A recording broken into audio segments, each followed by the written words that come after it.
lately. On the road to Packwood. This is a beautiful drive. Packwood is pretty much right there in that valley.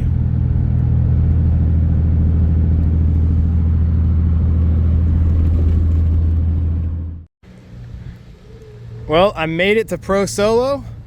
There are a lot of trailers here, a lot of people here. I figured I'd take you on a little tour. We can see what everything we got here. A lot of cars. I've never seen this many cars in one spot. This is my first time going to Nationals. I've gone to Pro Solo, just similar to Solo Nationals, but not exactly the same. Here at Packwood, anyway. Yeah, this big tent, this is where they have tech and the scales. Whole bunch of parking in here. Whole bunch of parking there, all the way back through, and in here. Just an absolute ton of cars. So I'm gonna go check out the ones that are inside as well. Well, I didn't want to bore you with long drawn out footage, but I did want to show just how many people are here. It's a completely sold out event for Packwood at 280 plus drivers, so a lot. So I just weighed the car. My class weight is 3,080 pounds. Apparently I'm on 3,060 pounds. So I'm adding about 4.5, I'm adding a whole 5 gallons of fuel back into the car. And that should weigh about 30 pounds. So that should get me over. And I hope this is enough. And otherwise I'm gonna have to find some kind of ballast to put in the car somewhere. They just changed the rules. It used to be 2,900 pounds. Now it's 3,080 with driver. I don't weigh much. Anyway, I gotta get back to weigh this thing. So I got my required stickers on the car. Normally the rule is if you don't pay me, they don't go on the car, but I'm an actual SCCA member, so I don't care about those or the SCCA one I have to run there. Tire rack, I rip that off as soon as I leave because they don't pay me, but it's a sponsor of the event, so we have to. Anyway, I'm underweight. I was like, oh, these things, I looked this up. My tires weigh 22 pounds without the rims. So I was like, oh, I'll just shove that in there. That's a good 20 pounds. And it's rubber, so it's less likely to hurt something. But I can't quite get it to fit. So I have to come up with some other idea to try to get my weight up in the car. All right, I think I figured out my weight situation. I was like, oh, I'm just gonna put this in there because that weighs 22 pounds. That'll be fine. Well, that doesn't fit in here. So the next idea I came up with is I had 2 5-pound weights, and this is the bag that my extra tie downs for the car come in. So I got my tie downs in there and 2 10-pound weights. So this is at least 15 pounds ish, and that would put me at 3105, which I should be able to drop some fuel and be okay. So hoping that's enough. And this is actually in here really secure because this, oh, I can get it up. This actually has a little hole down here that's meant for the spare tire, and that fits in there perfectly. So it doesn't move at all. And then, you know, barely touches this. I'm gonna duct tape the hell out of that thing so that way it doesn't move, just in case. But yeah, I think that should solve my weight problems, and it gives me more weight over the rear of the car, which I kind of need. So maybe it'll just stay like that. Anyway, oh, and I also put black duct tape over the blue tape, and it actually blacks it out really well. I need to get S for Cam S eventually, but I don't do Nationals all the time, so maybe not. So at Nationals and Pro Solo, they set up a dual grid system. You have 100 grid and 200 grid, so that way cars can quickly switch, or we can switch between heats very fast. So one grid, like grid 100, they're gonna run first, and grid 200 can get their cars in line, so that way when grid 100, their first heat is done, they can switch to the second grid, and we don't have to wait for people to get ready. And then while the second 200 grid's running, 100 grid is for the next group is getting ready. So it's actually pretty efficient. Now I just got to find out where I'm gridding so I can make sure I'm in the correct line, because if you're in the wrong line or you're late, well, you are screwed because you lose out on runs. So I'm doing my work assignment for National Solos. My assignment is sound. So I sit here, wait for a car to go by. I record what car, what class, and their sound on the sheet. When I'm done, that goes to a little black car that drives around and picks it up. That's the audit So if you're ever looking at what assignment to pick up when you're in Nationals or Pro Solo, then this is what sound does. It's pretty basic and easy. Normally you get to sit here, but they don't want to. And so I'm lined up with my fellow Cam S cars. Gonna run here in about 30-40 minutes. Should be pretty damn fun. I don't understand how this meets Cam rules, because Cam, you can't have spoilers or wings. You can only have spoilers. But as you can see, there's a lot of Cam S cars. So that's not really normal for me. Normally I'm out running with just a bunch of normal cars, and it's rare to have a Corvette, but there's a whole bunch of Cam S. And look how much close these two cars look. Like, they're so similar. I ran with that guy in Pro Solo last year. Really cool car. Really cool guy. Anyway, check out some other cars. Some Cam T cars really doing close. Some guys I run with quite often. And another friend of mine who's been running, doing really good on her runs. So, time to get out there. So at Nationals, you get 6 runs over 2 days, so 3 each day. This is my fastest from day 1. I was fighting some rear end grip issues, and come to find out by the second day I found out that I was dyslexic about my shock settings, and I set the rears to the fronts and the fronts to the rears. I don't know how I did that, but going on this course, really cool course. It seemed like, watching this back, I seemed like I'm going so slow, but there wasn't a ton of grip out there, and I was doing decent, just not the greatest. Really cool course layout.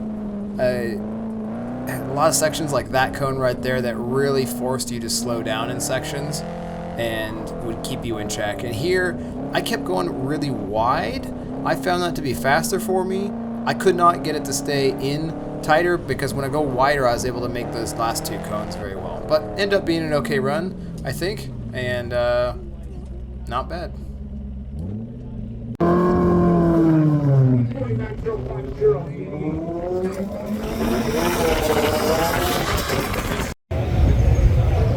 I'm at the scales. They've been running really, really light, so I'm hoping I'm over. But I guess we'll see. Well, that was refreshing. 3109 on the scales. That's really nice, because 3080 is my weight. So anyway, I got back in the car, get to bits. Here's a cool aspect of Nationals. They have dinner one of the nights, and then far over there in the corner, which I'm going to stay away from because of copyright music stuff, is a raffle and a DJ apparently. And there's a whole bunch of people in here. But I guess this is life at Nationals. Maybe I should go to more national events. If only they were freaking closer. Can't beat that view.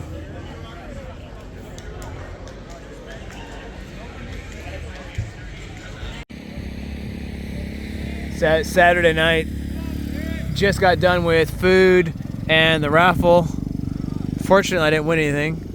But everybody's doing their course walks for Sunday's course. My feet are destroyed, so I'm not going to walk the course. I'll probably walk it once tomorrow. Typical fashion. Maybe I'd do better if I walked the course more.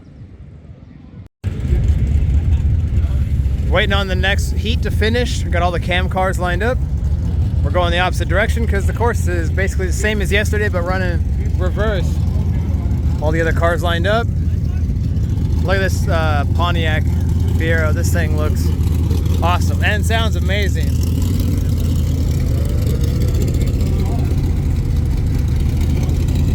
Anyway, a lot of cool cars. Can't wait to get out racing. So I just finished my second run, going on my third, reviewing my footage on the data logger. This thing is freaking awesome. Now that I fixed my problem on my rear shocks, I'm actually getting the correct G load. So you can see I'm at 1.9 Gs. That's what I was expecting. But yesterday I was only getting on 1.82 at the highest. But as we scrub through, if it will let me, you see that I figured out start, and that's that green line. That's my second run. Shooting ahead, just absolutely bolting ahead right there. Got the car straight and then just floored it essentially through this little bit of a slalom there. Held my speed pretty well through the to the long sweeper, and then once again I came in a little bit closer in, or tighter in, which allowed me to straighten it out, add a little more speed. This back section here, there's really no traction out there, and you can see I kind of drifted out a little bit more than I was expecting, but I held it in for the next slalom section, kept it tighter, pulled ahead again, which allowed me to turn in early and really nail that back corner. A little wide on this one because I was carrying too much speed, had to scrub the brakes, but overall it didn't hurt me that much. And then I kept it ahead the whole way. I didn't really make any improvements at the end, but next run I might be able to. But yeah, time to get ready and compete against all these Corvettes and everything. So this is my fastest run from Sunday. The exact same course, but run in reverse. So you have this tight left hand, and then you're running the course in reverse from what it was on Saturday. So instead of going wide here, now I'm cutting it in pretty tight, trying to make it through this element and this outer cone there and that cone and this inner cone, getting as fast as I could through there, which I found fairly easy. Same in this section, you had to stay fairly tight to not hit that wall, and then making that cone right there on the right to then go through this slalom section. I found that fairly easy. I was doing pretty well. The sections that I was having trouble getting perfect was in here. You can see the back of the car kind of sliding a little bit, and then I come around this sweeper to the right, and once again the back gets a little bit loose. It's pretty bumpy in there, and that was why. But because I got my shocks set up properly, not unlike Saturday, I ended up getting the car set back up to what I was used to, but in 3 runs is a lot to get used to. But across the line here, this actually put me in 5th overall for the weekend out of 13. Not bad for my first ever national. Just finished all the runs in cam. I'm pretty sure I ended up 6th overall. My last run, I just tried a little too hard and actually didn't make up any speed or any time. But it was a lot of fun. I learned a lot, and I really wish I figured out what was wrong from Saturday sooner, because I figured it out today. Obviously my runs were a lot better, but I didn't figure it out soon enough, and 3 runs isn't enough time to come back from, since I messed up so bad yesterday. But oh well, it was still fun. Time to I guess we have to wait, because they will be meeting here to announce trophies, and it looks like that's what they're doing down there. So I'm gonna head down there. Well, that's the end here at Packwood for Solo Nationals. Getting ready to put the car in the trailer and start heading home. I'll be back here in 5 more days for Pro Solo, because one of my competitors, I'll be seeing him probably next week as well, because I'm pretty sure he's gonna be here. But anyway, they got the car in the trailer, it's cooling down now, and get on the road. Well, for those of you who watch my videos in order, thank you, by the way. You'll recognize that this video is out of chronological order. This was National Solos at Packwood, and the very next weekend was Pro Solo Nationals at Packwood, and the very tragic and unfortunate event that happened there. And I just haven't really been making videos since then. I really need to get back into it. That's what I'm doing here. So I've got a lot of videos piled up of various events that I've gone through since then that I'd like to get videos out and show you. But this is my very first National Solos event, and I think I did really well for who was there, and I can't wait to get out racing more and improve my game. So thanks for watching. See you in the next one.